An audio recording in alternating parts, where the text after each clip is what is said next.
I remember when I was 16 and my dad dropped me off for football practice. That day was not unlike any other.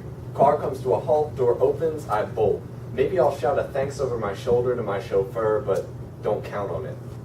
That day as I trotted wordlessly out onto the field and my dad drove likewise away, I saw a big bull standing out there with the team. Now we called Big Bull simply because calling him the biggest giant on the team got too tiring.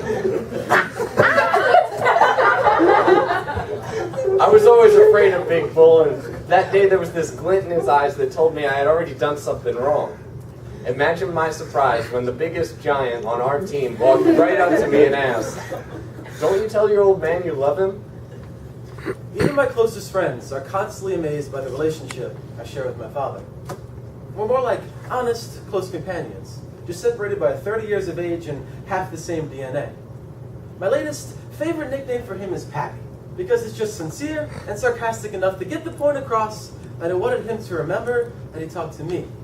And that he doesn't have to be so manly when he does, because I'm still his son, even if equal rolls off his tongue more easily. We're close, like flesh on bone, like face to face instead of over the phone, and I can tell him anything except that I love him. And that if he keeps trying to make everyone happy, he'll end up empty, and that I'm too greedy to watch him die, because every time he goes to work, God damn it seems like he tries, and that I'd be lost in this world if I had to carry his coffin before he serenaded my sons to sleep. But this is something I must say with only my eyes. Hold your head up, boy. We're too noble to cry. Because despite my way with words, he doesn't want to hear that from me. How old were you? How old were you, men? How old were you when you stopped crying? I was 7 years old the first time. I felt that stinging behind my eyes. I had busted my knee wide open on hot summer pavement. And as the blood started to flow, the tears congealed without ever being revealed. I was 7 years old the first time I started to cry, but stopped. Without wanting it to, that thought just popped into my head. Cut that out. Dad doesn't cry. You shouldn't either. I was 11. My grandmother had just passed. The cancer had finally surpassed the mastectomy. When the coroner rolled her body away, it began raining. And I can remember days later at the funeral, the incessant flow of mourners that flooded into the parlor. All the adults were sobbing and sniffling, savoring apologies and sharing embraces. And at the age of 11, all I could remember was watching my father's eyes and thinking, I must be strong for my family. They need me to get them through this. And his words, hold your head up, boy. We're too noble to cry, still echo through my head and evaporate my tears. How old were you? How old were you, men? How old were you when you left boyhood behind?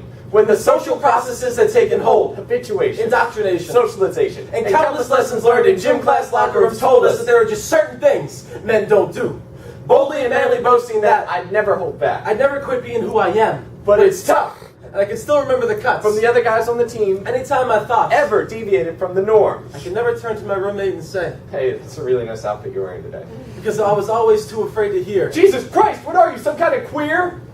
And with my brother, I'd never share. You're a great kid, and I'm glad you're a part of my life. Because I was always too scared he'd respond. Back off, man. You sound like Mom when she's in one of her moods. And we both know that neither of us wants to be called a woman.